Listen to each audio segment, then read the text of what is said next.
Hey guys, this is Kamaguno, and today I am doing a review for Riverdale Episode 2. So, back in July, I did a Riverdale pilot review when I saw the episode at San Diego Comic-Con, and now the show is finally airing, and I'm going to try doing weekly reviews for Riverdale. Let me know if you want to see these reviews, and we'll see if they continue on the channel.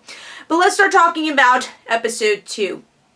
So with this episode, I feel like we get into the crux of Archie, the Archie comics. I feel like we actually get into these characters we know from the comics. It's weird because we have such a dark theme, a dark world going on with Riverdale, so it was hard to see that in the pilot. But here I do feel they really try to get into these characters and learn about these characters.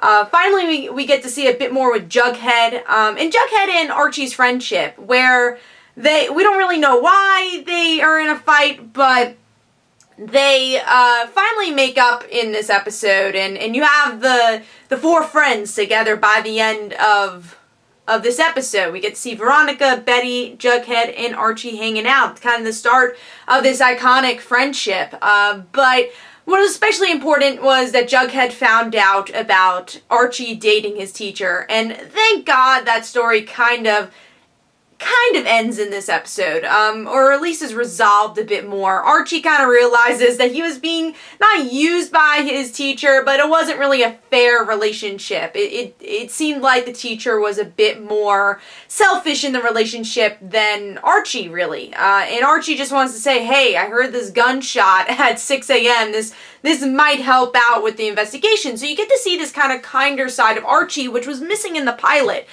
We definitely see the characterization a bit more from the comics into the television show. That he is a guy that doesn't really know he's popular. He tries to do the right thing, but always messes up. And the sum up of that is really during that Jughead Archie fight, when Jughead finally confronts Archie, hey, I know you're sleeping with our teacher.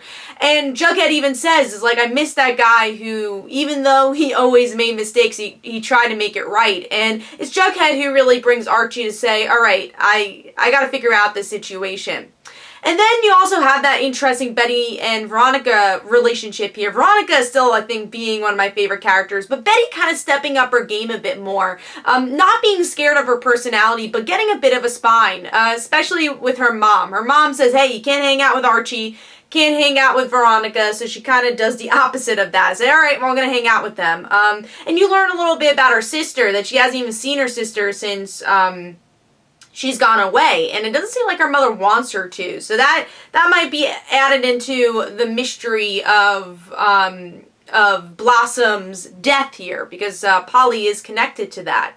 So I really like Betty, and what I also liked was a small comment she made in her bedroom. She said, it's kind of too pink, and I feel like that's something we're going to see through season 1, is maybe her become a bit more of a tomboy, trying to find her identity. I feel like the pink bedroom and all trying to be perfect is a bit more like her mother. So I think her searching for identity, what she likes, the people she wants to hang out with, is going to be her journey in season 1. And you're kind of seeing that a bit in this episode. Betty, I feel like, Veronica, I feel like she's trying to still be good. She's still trying to be this new version of Veronica. I don't know how long that's going to last, but she's like, hey, promise that a boy is never going to get into our friendship, Betty. And then you see Archie's like, well, it's definitely going to get into their friendship.